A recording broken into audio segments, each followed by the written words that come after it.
What's up, everybody? Welcome back to Mike's Drone Reviews. The tool thing wasn't really working out. It's a very saturated community, and I just wanted to try something different. You know, I only got 8,000 subscribers from doing the tool thing, and just drones are so hot right now.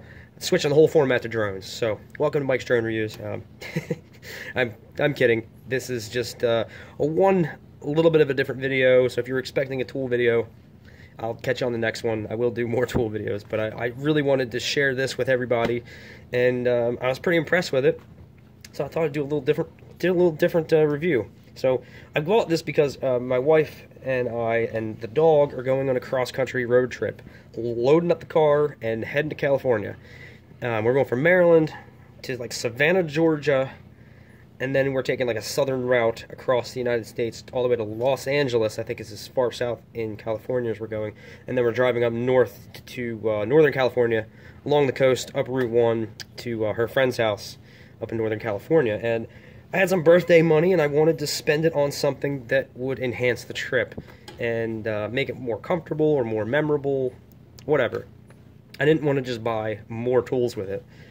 And it's been a couple years since I looked into drones, and like $100 like 2 years ago didn't get you much. It got you like a really fancy toy that may or may not work more than like a week, you know. And nowadays $100 actually gets you a lot more. This was $100. This is the Force1 F100. Based on Amazon reviews and some YouTube videos I watched of like pro drone guys testing this thing out. You can't beat this for $100. What I was really looking for was something that would carry my GoPro. I didn't want to spend the extra money on an integrated camera when I already have a good camera. That I could just a good durable camera I can strap on there. And that's what sold me on this one. It had the best ratings, a lot of good ratings. And there are some of one-star ratings of this thing being DOA or just completely uncontrollable right out of the box. It's kind of the quality control from the Chinese that's, you know, we've all come to expect. 1 out of 100 just doesn't work. But this one, out of the box, it does work. I haven't had any problems with it yet. Like I said, I showed you here the Gopro Mount. As you can see, that is the official GoPro waterproof housing. This is the piece of crap that it comes with, and I did not like this at all. I did not want a $100 drone destroying a $400 camera, and I wanted some more protection. And I really didn't like this, because if you look at it, here's the little latch. You can see little stress marks in the plastic just from latching it with nothing in it. This was not with the camera in it at all. I mean, this thing was tight, where I felt like it was just going to snap. And this feels like really cheap plastic on top of that. So I grinded this down a little bit.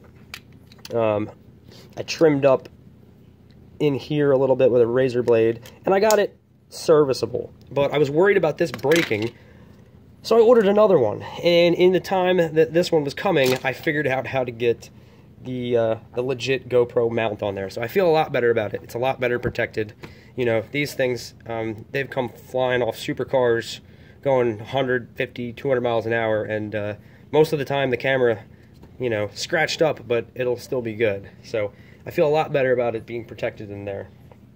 So this is not like a smart drone. You don't get all the really neat features that the $1,000 ones get, but you do get a good, stable flying platform, and that's the most important part. You don't get GPS, you don't get follow me, you don't get obstacle avoidance, return to home, none of that shit. You're on your own with this. You have a close to the edge of the range warning in the remote, and you have a low battery warning that this will blink and this will start beeping to let you know you got like, I think like 15% or 20% battery left to get the thing back on the ground. Otherwise, it just falls out of the sky. Like the $1,000 ones will just land themselves when they start to die. Not the case with this one. But it is really good to practice with, and this is going to tell me whether I like these enough to get a $1,000 one or a really nice one day. It comes with 2 of these batteries. These pretty standard hobby batteries. 1800 one cell lithium ion, or lithium lipo 25C. A pretty standard battery, and then it comes with this really crappy charger. It comes with the wall wart. You plug this in, and then it only balance charges. If you know about these kind of batteries, you have your your voltage input and output, basically. You can charge through this, and then this is your balance port. Charging through just the balance port only gets you like a trickle charge, and one of these batteries will take 2.5 hours with this little charger. I have this really good charger, this adjustable one, that all I have to do is add this little port on there, and then I can charge one of these in like 15 minutes. So I can actually just keep running through batteries and never really run out of power if I'm charging the batteries that quick. So I have 2 extra of these mounts. I'm probably never going to use them unless I did decide to buy a knockoff GoPro just for this. But we'll see how it goes. For now, I feel pretty good about that. That seems to be attached pretty good, you know, as good as it can. And like I said, the camera's pretty protected in there, so I can drop this in the water, and I'm not going to have a $100 drone ruin a $400 camera. So the features with this one, it does come with these blade protectors, and I am gonna fly with these. They save the blades, they save your face, and my wife's face, my dog's face. It just keeps the blades contacting things that they shouldn't. So I am gonna fly with these. I am a novice. I was trying to fly today. It was a little too windy. This thing took some hard landings today, but these definitely protected the blades. Even so, it does come with an extra set of blades. So it comes with 2 batteries, the charger, extra set of blades, the protectors. What else? It comes with a little tiny screwdriver, which is somewhere. And then it comes with 1 of the GoPro mounts, which you don't need to run. These legs here are optional. You can take these off.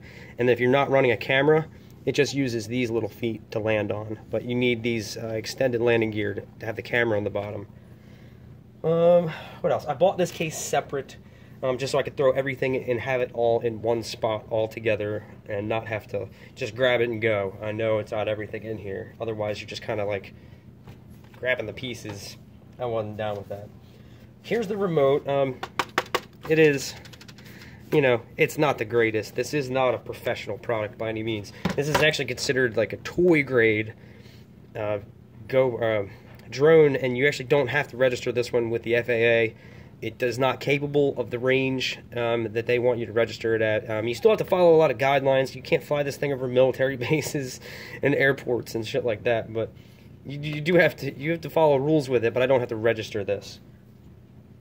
So the remote here, like, I don't like this. These 2 buttons here do 2 completely different things, but they're not labeled at all. Nor are these, except for the one is red. And the red one is the main important one you need to know.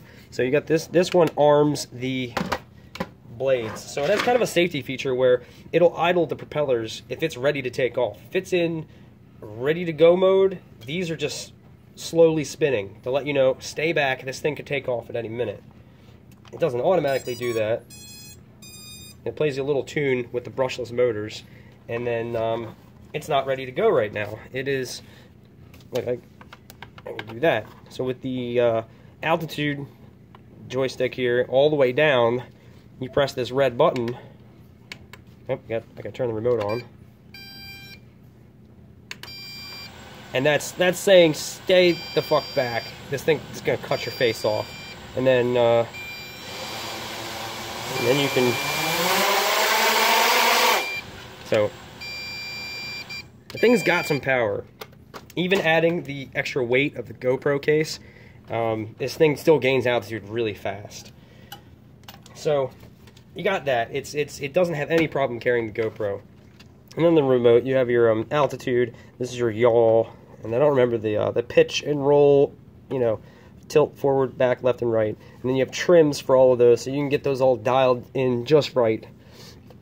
So it tries to stay stable, but I will say this is kind of little and maybe not as powerful as the bigger ones, and the wind does kind of want to push it around. So I need a good non-windy day to practice with this thing in just normal conditions, maybe even like a gymnasium or a warehouse or something, and then I'll, you know, get better at it and learn how to correct for wind. But I took it out today and I had a couple rough landings. And then so you have this button here that turns the lights off. So these little white panels on the bottom here, on the bottoms of the arms, those are lights, 2 blue, 2 white, so it kind of, from a distance or low light, you can tell which way it's oriented, and you know which way to control it. But you can turn those off. That's the arm, the propeller button, and then one of these buttons is a speed button. So you have speed 1 and speed 2. Based on videos that I was watching, speed 1 is still pretty fast. It looks like it'll go 25, 30 miles an hour in speed 1, and then speed 2, it looks like it could be hitting like 40, 45 miles an hour. Not really that much faster than speed 1, but this thing will haul ass. And then the other button, which I thought was kind of cool, it's kind of a show-off feature, is a flip button. You can make this thing do complete barrel rolls, front flips, back flips. You press this button and it tells you that it's ready, and then whichever way you flick this stick, it does a flip in that direction. You need a lot of space to do it. It kind of starts over here and then ends up over here when it does the flip, but not real practical feature, just kind of a show-off thing. Hey, check out what this thing can do. So, $100. I was flying it. It works well. $100 gets you 2 batteries, a charger, the blade protectors, extra set of blades, some extra screws, the instruction manual, and that's pretty much it. Oh, you might have noticed this here. This is for, I'm waiting on an adapter, but I'm basically going to mount one of those like selfie stick cell phone holders right here. This is a GoPro like handlebar mount, and then I'm going to have my phone here linked to the GoPro, and then as me and my wife are doing things, I'll have this fly it out over a cliff or some cool shit and take a picture of us, because we're going to be pretty much by ourselves for the most of the thing. And this is our cameraman, this little guy right here. So that's about it. A really damn decent drone for $100. Like I said, it doesn't have any of the smart features that the $1,000 ones have, but it still flies really well. It's seems like it's built pretty tough. Like I said, I hit some pretty tough landings today and it did okay. So here's my question for you all. On said road trip, I want to know whether I should just load up on a bunch of tool videos, because I don't want to not release anything for the whole time I'm gone. But, you know, keep a couple videos in my back pocket to release as I'm on the road. Or would you guys be interested in seeing what the hell we're up to? What, you know, kind of places we're seeing? If I did do that, they'd probably be really short videos, just like, hey, we're here today, you know. But if you guys don't give a shit about that, or you just want to see tools and screwdrivers and shit, I understand. That's why you subscribed. You didn't subscribe for Mike's travel and drone channel. So let me know what you guys think. And $100 is not bad. The F100 Force1 F100. Not the greatest, but man, for $100, you know, it's going to be a lot less painful when I get this thing stuck 300 feet up in a tree than as if it was a $1,000 one. So, but the $1,000 ones have obstacle avoidance, some of them, so you wouldn't even be able to get it stuck in a tree. But still, shit happens with the expensive ones too. So let me know what you guys think. Do you want to see little tidbits or snippets of the road trip, or you just want me to load some more tool videos in there? Maybe you'll see some completely pointless drone flyover of the shed maybe at some point. I don't know. I don't know if I'm going to incorporate this into the channel or not, but I thought it was cool. For $100, you can get a pretty half decent drone. So that's it. Tool video next time, I promise. Thanks for watching.